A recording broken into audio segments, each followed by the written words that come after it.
Nous l'avons appris cet après-midi, Mutombo Dikembe, l'une des figures de basketball, est décédée ce lundi 30 septembre. Ce basketteur de légende pendant 18 saisons en NBA est décédé à l'âge de 58 ans. Il souffrait d'une tumeur au cerveau. Le Congolais d'origine co-détient le record du monde de titres de défenseur de l'année en NBA. Il se tient à Kinshasa la 9e commission technique mixte sur la gestion commune des frontières entre la République démocratique du Congo et le Congo-Brazzaville. Pour y participer, le ministre de l'Intérieur de la République du Congo est arrivé ce matin. Il a été accueilli par le vice-premier ministre, ministre de l'Intérieur, Jacquemain Chabani. Reportage Bobo Koukou. Décentralisation et affaires coutumières. Excellence. Le détachement d'honneur est rangé pour vous accueillir et vous rendre les honneurs à l'occasion de l'arrivée de son Excellence, Monsieur le ministre de l'Intérieur de la République du Congo. Je vous invite à passer le détachement en revue. Les commandants de détachement, les commissaires supérieurs adjoints, Pombo, Mandala, Pépé. Tout honneur dû à son rang. Au Bichingo Bila, le vice-premier ministre, ministre de l'Intérieur, Sécurité, Décentralisation et Affaires coutumières, y est allé pour accueillir les patrons de la territoriale de la République du Congo. Zéphiré Mboulou, hôte du vice-premier ministre, ministre de l'Intérieur et Sécurité, Jacquemain Chabani Lukuo, est venu participer à la 9e commission technique mixte en matière de frontières entre la République démocratique du Congo et celle du Congo-Brazzaville. Ces travaux de Kinshasa vont permettre aux experts de ces deux pays d'harmoniser leur vue sur la gestion commune des frontières de ces deux pays. Au-delà de la chaude poignée de main fraternelle, Jacquemain Chabani montre en sourdine son intérêt aux questions liées à la défense de l'intégrité territoriale. La visite de travail du ministre de l'Intérieur du Congo-Brazzaville intervient après la première session de la commission technique mixte RDC-Soudan du Sud. Ces travaux ont abouti à l'adoption d'un projet de protocole d'accord pour la démarcation de la frontière longue de 787 km entre les deux pays.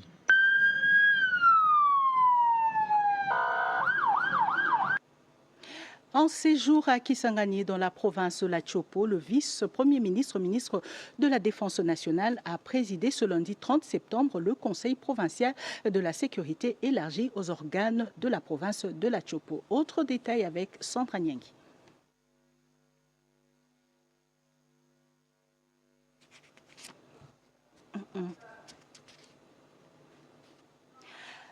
Je le disais, en ce jour à Kisangani, le vice-premier ministre, ministre de la Défense nationale, a présidé ce lundi 30 septembre le Conseil provincial de sécurité élargi aux organes de la province de la Chopo. Les détails avec Sandra Nyangui. 4 heures d'échange ont permis au vice-premier ministre, ministre de la Défense nationale, de recevoir les informations sur les questions sécuritaires de la province de la Chopo. En présidant ce conseil provincial de sécurité élargi aux représentants des organes clés impliqués dans la sécurité provinciale ainsi que les élus de la Chopo sur les défis sécuritaires et les stratégies intégrées pour renforcer la sécurité et la cohésion, le patron de la Défense nationale a souligné la sensibilité de cette région et l'engagement ferme de faire de la 3e zone de défense un bastion stratégique pour les FARDC. Tout de suite après, le vice-premier ministre, ministre de la Défense nationale s'est rendu à l'état-major 3e zone de défense où il s'est entretenu avec les officiers militaires à l'état-major 3e zone. De ces échanges, rien n'a filtré. Mon papa, Mokozamboka, son Excellence Félix Antoine Tshisekedi Tshilombo. Mokiyami Bale atindingai pona komona bino ezali papa ya bino première ministre Madame Judith Suminwa Tuluka. Nayoki makambo bolobi. Salaire ya soda ezali muki. Kinshasa a connu ce lundi une perturbation avec la grève de motards-taxis, les tracasseries routières serrées à la base de cette action de protestation. Les détails dans ce reportage de Bobo Anano Kondi et Gaëtan Magalano. Ils ont carrément garé leur moto, une manière pour le conducteur de taxi-moto d'exprimer leur ras-le-bol. Une grève sèche a été observée contre le tracasserie policière dont ils sont victimes de la part de 2 agents de l'ordre. Le récalcitrant a été maîtrisé par leurs collègues. Donc,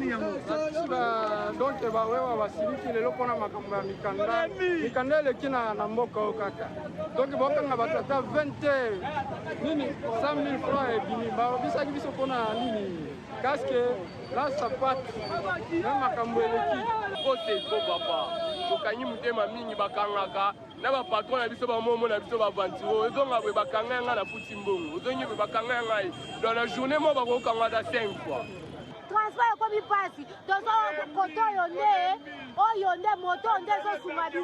Au banc des accusés, ces motards citent le différents services, notamment de transport déployés sur les grandes artères de la capitale.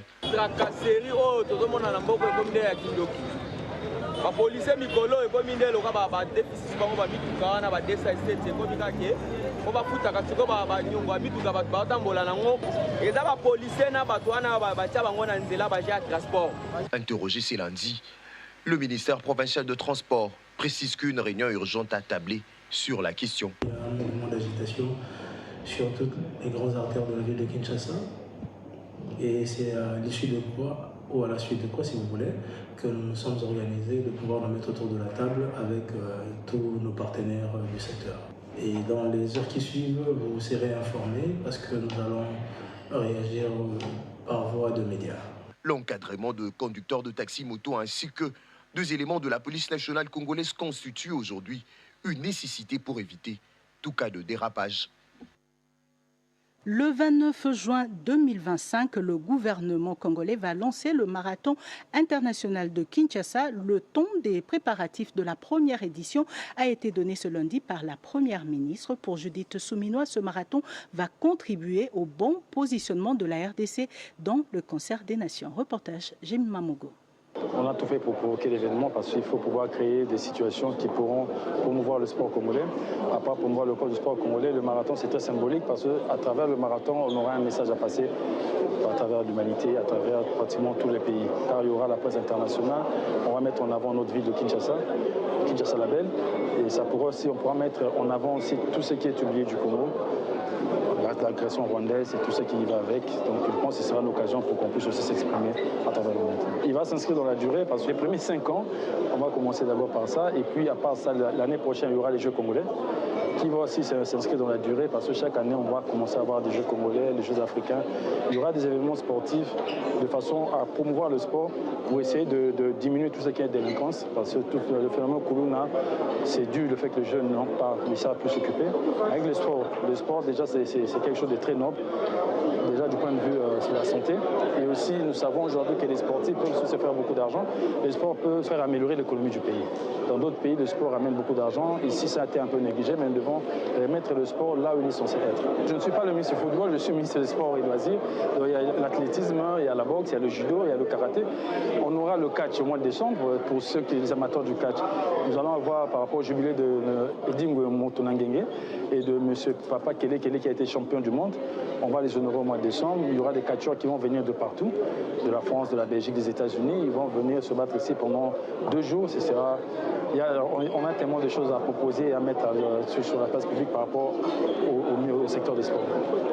Notre indépendance, c'était un 30 juin. C'est le 30 juin, donc ce sera hyper symbolique pour nous, pour le pays.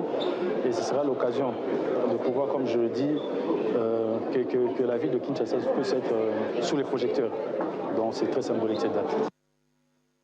Le centre de Katwambi au Kasaï central doté de stations de forage d'eau, geste posé par le questeur du Sénat, Topin Kabongo, qui a saisi l'occasion pour lancer un message de paix et d'unité pour le développement de cette province. Reportage.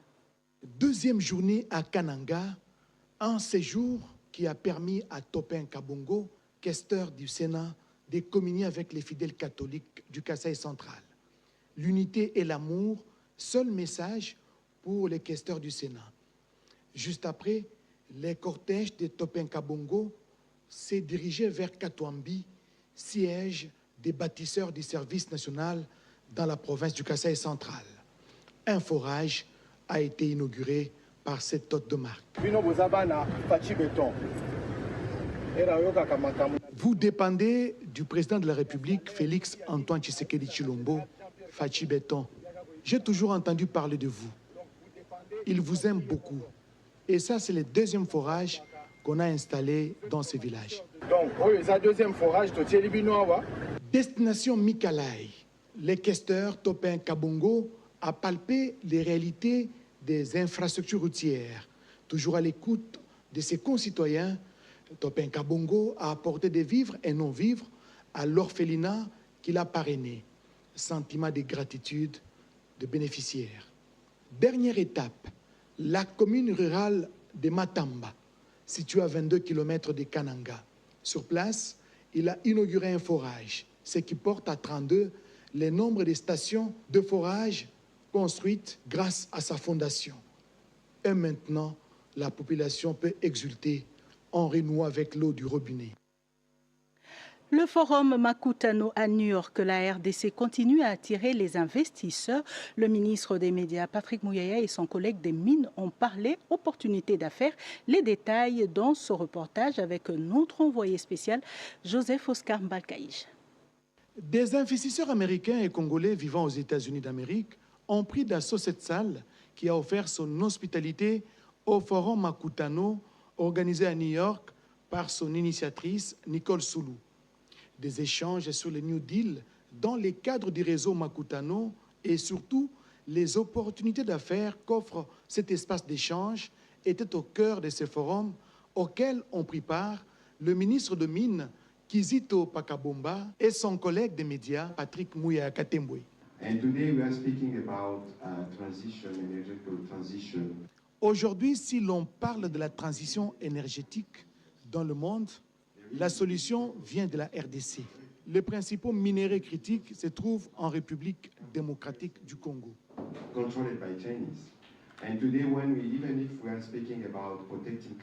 10 ans d'existence du réseau Makutano, Nicole Soulou. De nouveau sur la table. Qu'est-ce que l'Afrique met de nouveau sur la table comme clé et solution pour le monde? Quelques participants à cette rencontre ont salué l'initiative. Plus de 1000 participants sont attendus à Kinshasa pour les activités du 10e anniversaire de ces réseaux qui a des ramifications à travers le monde. C'est en principe le 7 octobre prochain que va s'ouvrir à Paris, en France, le procès contre l'écrivain franco-camerounais Charles Onana. La Conscience nationale et les amis de Charles Onana dénoncent le procès contre cet écrivain qui défend la cause de la RDC. Edith Chala. La Fédération internationale des droits de l'homme, la Ligue des droits de l'homme, la communauté rwandaise de France, le collectif des partis civils, l'on voudrait bien les croire tous sérieux. Ils ont déposé plainte contre Charles Onana pour contestation du génocide des Tutsis, incriminant son livre « Rwanda, la vérité sur l'opération turquoise » quand les archives parlent, édité par l'Artilleur en 2019. Charles Onana sera devant les juges de la 17e chambre correctionnelle du tribunal judiciaire de Paris le 7, le 8, le 10 et le 11 octobre pour se défendre. Ces organisations se battent en réalité contre l'histoire. Le génocide a eu lieu. Charles Onana le dit. Les protagonistes de l'époque, dont Paul Kagame, s'en sont servis comme alibi pour déstabiliser dans la durée la République démocratique du Congo. Charles Onana le dit aussi et référence ses écrits.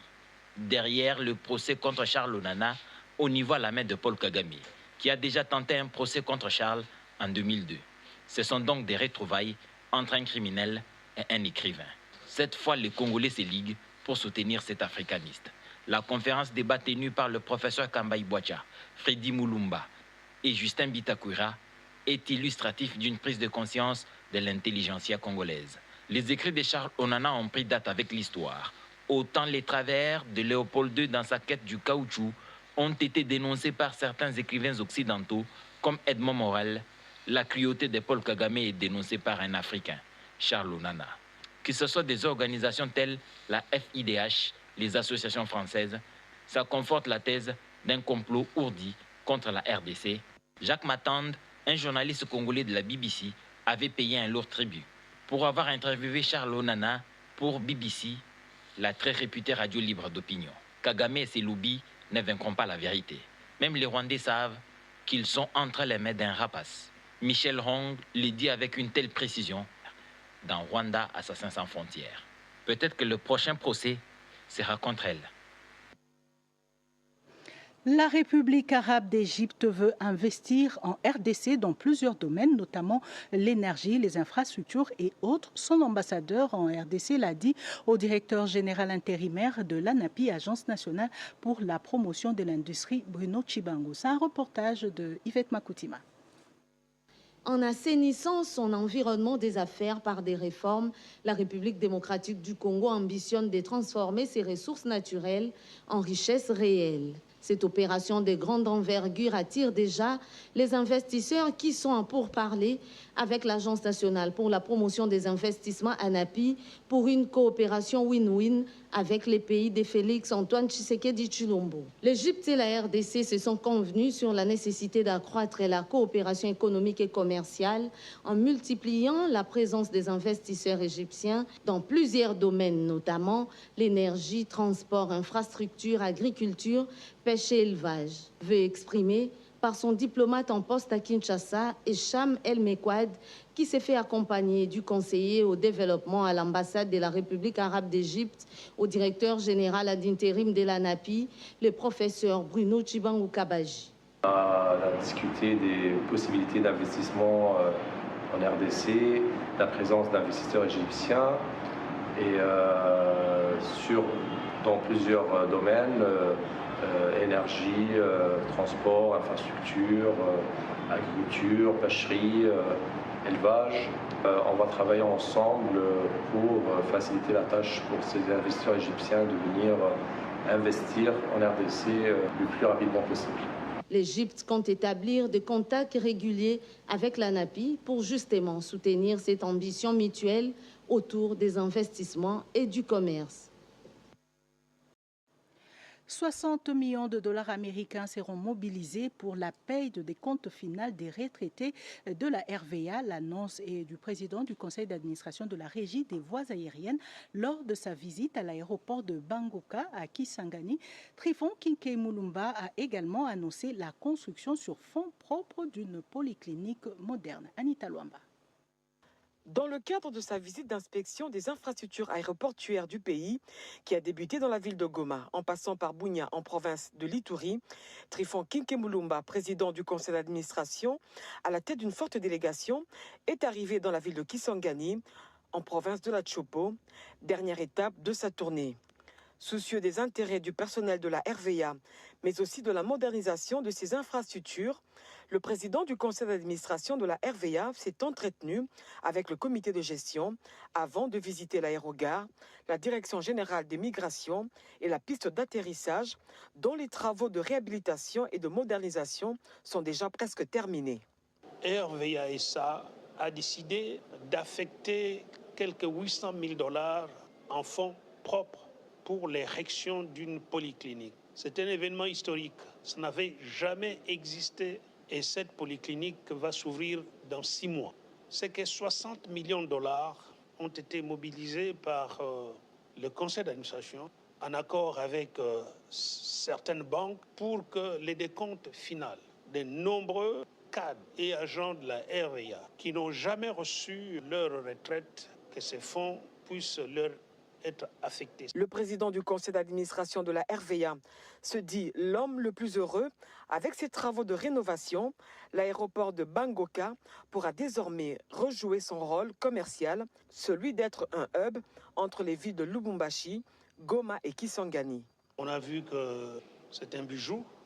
Il reste quelques petits problèmes à régler, mais qui peuvent se régler très vite. Après plusieurs mois des travaux intenses, l'aéroport international de Kisangani, à fière allure, il sera bientôt inauguré par le président de la République, Félix Antoine Tshisekedi Tshilombo. Suivant à présent, ce qu'a été la coutumier. Près de 50 chefs coutumiers ont été reçus par la ministre d'État, ministre des Affaires foncières à Kassabandougou Mbongo, qui avait à son côté le vice-ministre des Affaires coutumières, Mwami Bwende, jeudi 26 septembre, au Salon Bleu de l'immeuble du gouvernement. L'objectif de cette rencontre avec le chef coutumier, selon la ministre d'État, est d'établir le pont entre le ministère qui a la gestion de terres et les gardiens des terres pour réduire les conflits fonciers. Elle a rappelé à ces derniers l'article 53 de la loi foncière qui stipule les sols et la propriété exclusive, inaliénable et imprescriptible de l'État congolais. Elle a invité le chef coutumier à dénoncer les bavures dans leur juridiction et a promis que tout conservateur des titres immobiliers ou chef de division du cadastre qui sera complice dans ces pratiques sera immédiatement remplacé et sanctionné. Aujourd'hui, c'est un pont qui s'établit entre les autorités de l'État et les autorités coutumières. Nous sommes soumis à la Constitution, nous sommes soumis à des lois organiques, c'est l'article 53. Le sol est la propriété exclusive, inaliénable, imprescriptible de l'État. Le vice-ministre des Affaires coutumières, Mwami Bwende, a déclaré qu'un chef coutumier qui fait un acte de cession viole la loi et a ajouté tout mouvement de chef coutumier doit être autorisé par la hiérarchie. Il les a signalant que cette rencontre entre le ministère des Affaires foncières et le chef coutumier est une première depuis l'arrivée d'Akassabandougou. Et à peu, le questeur de l'Assemblée provinciale de Kinshasa avait entamé une tournée dans la commune de Mongafula. À la fin de cette ronde, il a promis de transmettre les doléances des administrés de cette municipalité auprès des instances provinciales. Cédric Enina. Il s'est fixé comme objectif être le porte-voix de sa base pendant ses vacances parlementaires. Les questeurs de l'Assemblée provinciale de Kinshasa, Maître Socrates Mubengai, a clôturé les tours des Mongafula, scrutant de fond en comble les préoccupations des habitants de cette commune. Du quartier Mamayemo jusqu'au quartier Mazamba, un seul exercice, recueillir auprès des habitants les différentes préoccupations qui touchent les deux quartiers, parmi lesquels la difficulté d'accès à l'eau potable, les manques d'électricité ainsi que l'insécurité qui bat son plein. Cette population s'est vue rassurée du fait que toutes les batteries seront mises en marche pour que Mongafula demeure une commune phare et modèle de la ville de Kinshasa. Fidèle à ses origines, Maître Socrates Mubengai a visité également son ancienne école, le complexe scolaire Cardinal Malula, puis les centres de santé Noé Mwawagali, où il a eu à réconforter quelques malades. Les maires élus de Mongafula et toute sa délégation se sont par ailleurs dirigés vers l'avenue Kivulu, où une tête d'érosion s'est formée pour mesurer les dangers et envisager des solutions adaptées. Pour toutes les doléances inhérentes à la vie sociale, Socrates Mubengai a invité ses électeurs à s'adresser aux responsables de son association, les Amis de Socrates Mubengai. Le directeur général de l'ARSP a reçu un diplôme de mérite décerné par le magazine américain Forbes. Miguel Cachal est récompensé pour son leadership dans l'entrepreneuriat en RDC, précisément dans le secteur de la sous-traitance. Reportage. Au cœur de New York, 5e avenue à Manhattan, le patron de la sous-traitance congolaise vient répondre à l'invitation de Forbes Media, l'un des plus célèbres magazines économiques américains, connu pour sa couverture objective de la finance, de l'investissement, de l'entrepreneuriat et des tendances du secteur au niveau international.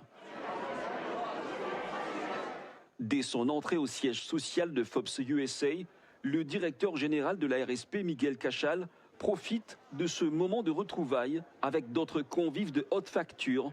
Ça se passe dans une sympathique ambiance.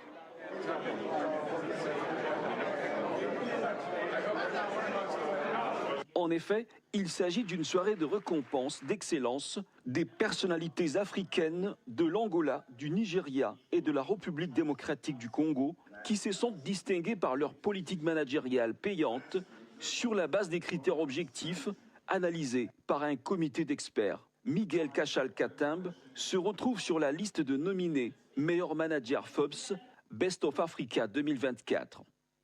Dr. Miguel Cachal-Katimbe, CEO of ARSDRC. Son engagement avec ténacité dans le processus de relèvement de l'entrepreneuriat et du contenu local en RDC lui a valu aujourd'hui ce prestigieux prix qu'il a dédié au porteur de la vision, le président Félix Tshisekedi. We first honor the President of the Republic Democratic of Congo. Dans son bref speech prononcé en anglais pour le besoin de l'auditoire, le DG Miguel n'a pas manqué d'attirer l'attention du monde vers l'est de la RDC à travers ce parterre d'hommes et des femmes venus de plusieurs horizons. We would like to remind the people of east of DRC that we are always together with them and they have all our support and the support of the world. Our governments are working very hard to finish that situation. Amener la sous-traitance congolaise à avoir pignon sur rue sur le long terme restera donc son leitmotiv, avec bien entendu l'impulsion du chef de l'État, nous a-t-il confié.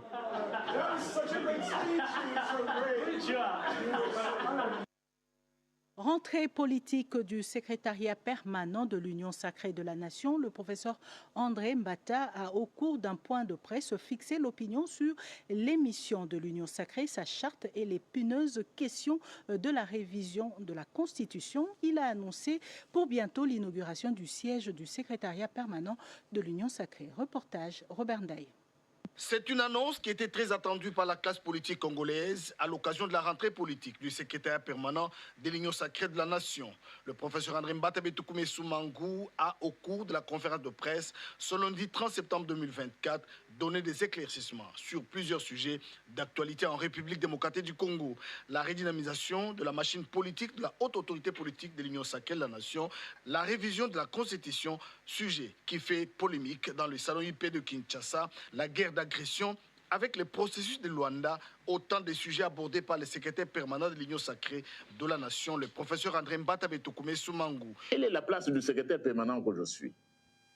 D'après cette charte, le secrétaire permanent est le porte-parole de l'Union sacrée de la Nation. Le chef de l'État m'avait confié une mission importante mais aussi délicate, redynamiser l'Union sacrée de la Nation. Ça venait de l'initiateur lui-même. Comme dans chacune de ses sorties médiatiques, les constitutionnalistes n'ont pas sa langue en poche. André Mbata invite l'opinion à plus de patience sur cette question de la révision constitutionnelle.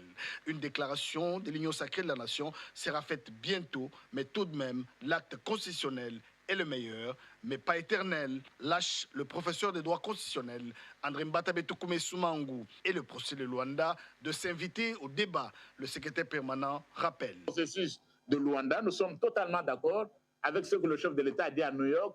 N'en déplaise à ceux qui trouvent des contradictions, il n'y en a aucune. C'est clair, parce que c'est là que les gens attendent. Vous allez négocier? Non. Mais au niveau le plus élevé, c'est le Rwanda qui nous agresse. On peut parler avec le Rwanda. Lors de cette importante conférence de presse, le secrétaire permanent de l'Union sacrée de la Nation est clair. L'Union sacrée se porte bien et certaines frustrations ne peuvent en aucun cas entamer le moral de la plateforme présidentielle. Il a par ailleurs annoncé l'inauguration pour bientôt du siège du secrétaire permanent de l'Union sacrée de la Nation. Les derniers réglages sont en cours. Toujours en politique, sachez que le secrétaire général de l'UDPS était devant sa base de la fédération du Moamba. Au cours de cette rencontre, Augustin Kabouya a soutenu la révision de la Constitution. Alain Bikaï.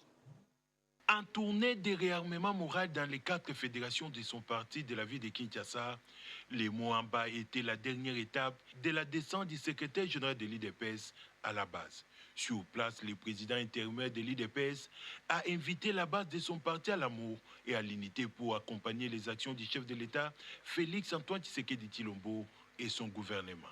De ces faits, les numéro 1 de l'UDPS s'insurge contre ceux qui cherchent à dénaturer les propos de Félix Antoine Tshisekedi Tshilombo sur la révision constitutionnelle. Pour faire face aux détracteurs de Félix Antoine Tshisekedi, le secrétaire général alerte la base de son parti à ne pas se laisser distraire par les critiques stériles et les injures des détracteurs de leur autorité de référence qui étaient derrière la tempête qui avait secoué les partis des Sphinx délimité pendant 3 mois. Concernant la question de la révision constitutionnelle, des chefs d'état-major politique de Félix Antoine Tshisekedi et coordonnateur de l'Union sacrée de la Nation est favorable à cette démarche. S'appuyant sur son expérience d'informateur, Augustin Kabouya fustigeait les temps qu'il faut pour la mise en place du gouvernement.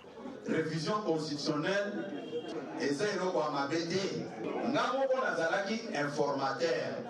Pour que le président de la République nomme son premier ministre, il doit attendre la fin des contentieux électoraux à la Cour constitutionnelle, la désignation d'un informateur qui doit prendre 2 mois pour dégager la majorité et l'installation du bureau définitif de l'Assemblée nationale.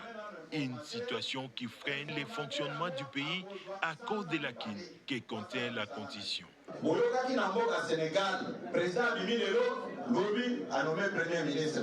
Entre autres éléments que le député national du Mouamba a démontré que le mandat du chef de l'État est de 5 ans sur pied de l'article 70, mais en réalité, il ne travaille que 3 ans.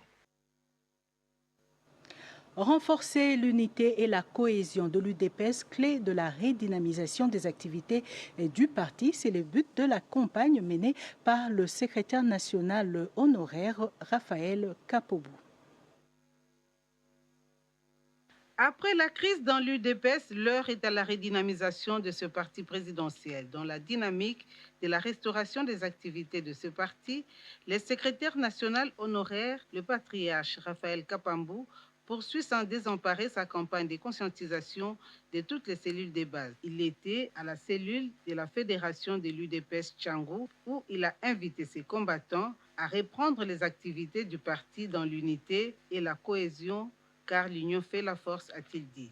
Le patriarche Raphaël Kapambou, pionnier de ce parti, de feu, le président Étienne Tshisekedi Mulumba, a invité les combattants et cadres de cellules de base de mettre au premier plan l'idéologie du parti et aussi de travailler dans l'abnégation. Pour l'intérêt du parti, il a rappelé que son mentor, feu le président Étienne Tshisekedi Mulumba, ne cessait de dire que les flambeaux de l'UDPS sera porté par la base. Il a aussi demandé aux combattants de suivre son exemple car il s'est donné corps et âme pour l'intérêt du parti et surtout pour porter haut l'étendard du parti à travers l'implantation dans toutes les provinces du pays. Il a gravi tous les échelons de l'UDPS. Il était d'abord président cellulaire de Massina sans fil et ensuite le parti l'a responsabilisé comme secrétaire national, poste qui l'a permis d'organiser et d'implanter l'UDPS dans toute l'étendue de la République. Comme annoncé à l'entame de ce journal, nous avons un invité sur ce plateau. Il s'agit du deuxième vice-président du Conseil économique et social, le professeur Léon Kiaboba, qui va avec lui. Nous allons parler de la deuxième session qui va s'ouvrir demain. Professeur Léon, bonsoir. Bonsoir, madame. Merci d'être avec nous sur ce plateau. Je vous en prie. Alors, brièvement, est-ce que vous pouvez d'abord nous dire quel est le rôle exact du Conseil économique et social? Le Conseil économique et social, c'est l'Assemblée consultative de la République démocratique du Congo, instituée par la Constitution en ses articles 208, 209 et 210. Donc, c'est une institution constitutionnelle. Alors, vous avez dit que vous êtes en quelque sorte conseiller du gouvernement en matière politique et économique. Alors, vous pouvez nous dire actuellement quelle est la situation socio-économique de la RDC? La situation économique de la RDC, à l'instant, c'est une situation qui est quand même dans l'état que tout le monde connaît. Et c'est dans ce sens-là que le Conseil économique et social, dans sa mission, fait, émet, produit des avis qu'il met à la disposition des autorités. Et sur le plan économique, par exemple, il y a un avis qui est en préparation, c'est sur l'impératif de construire l'intermédiation financière locale pour soutenir l'économie nationale. Une autre question, parce qu'on est dans l'ordre de questions économiques et sociales, un autre avis qui va être examiné au cours de la session qui commence demain, c'est sur l'importance de la nécessité donc des variables démographiques pour la conduite des affaires publiques. Donc ce sont des éléments importants qui peuvent nous permettre justement d'alimenter dans le sens de la question que vous avez posée. Le Conseil économique et social tient généralement 2 sessions par an. La première session, c'était du 1er avril au 1er juin. Et la deuxième session, c'est demain. Ça va s'ouvrir donc le 1er octobre, du 1er octobre au 1er décembre. Alors, à quoi devons-nous nous attendre à cette deuxième session qui s'ouvre demain? À cette deuxième session qui fait suite d'une session qui s'est terminée au 1er juin, la session d'avril. Et donc maintenant, entre la session d'avril qui a pris fin le 1er juin et celle qui commence demain, nous avons eu la période d'intercession. Et pendant cette période d'intercession, on était en train de travailler sur des avis qui vont être débattus et adoptés à la session. Et nous en aurons à peu près 6 à 7 qui vont être produits à cette session. Et j'ai évoqué le premier avis sur l'importance de la maîtrise des variables démographiques pour la définition des politiques publiques. Ça, c'est de 1. De 2, l'impératif de construire l'intermédiation financière locale pour soutenir l'économie, pour autofinancer l'économie nationale. Nous aurons aussi examiné une autre matière, c'est sur quelques pratiques à risque en agriculture urbaine. Donc, nous sommes dans les maraîchères, le maraîchage. Un autre avis, le 4e, ça sera sur la nécessité de la mise en place des mécanismes durables, des luttes anti-érosives. En RDC, l'érosion, c'est un problème récurrent, c'est un grand problème social, mais aussi économique. Nous avons en 5e position la problématique de la couverture santé universelle. Et enfin, nous aurons à examiner la question ou un avis sur les énergies renouvelables, que nous considérons, que le Conseil économique et social considère comme une solution idéale pour la transition énergétique juste. Là, vous venez donc d'évoquer les questions qui seront examinées pendant cette deuxième session, donc la session d'octobre. Mais pour demain, précisément, quel sera l'ordre du jour? Demain, un seul point à l'ordre du jour, c'est l'allocution de son Excellence Monsieur Jean-Pierre Kouakana, président du Conseil économique et social. Donc, il y aura un discours, et dans ce discours, il va faire le point des travaux réalisés, des travaux projetés, mais aussi des différentes activités que le Conseil a menées depuis le 1er juin jusqu'à présent. Professeur Léon Kiaboba, merci d'avoir été avec nous sur ce plateau pour parler de la rentrée, donc de la session d'octobre du Conseil économique et social. Je vous en prie.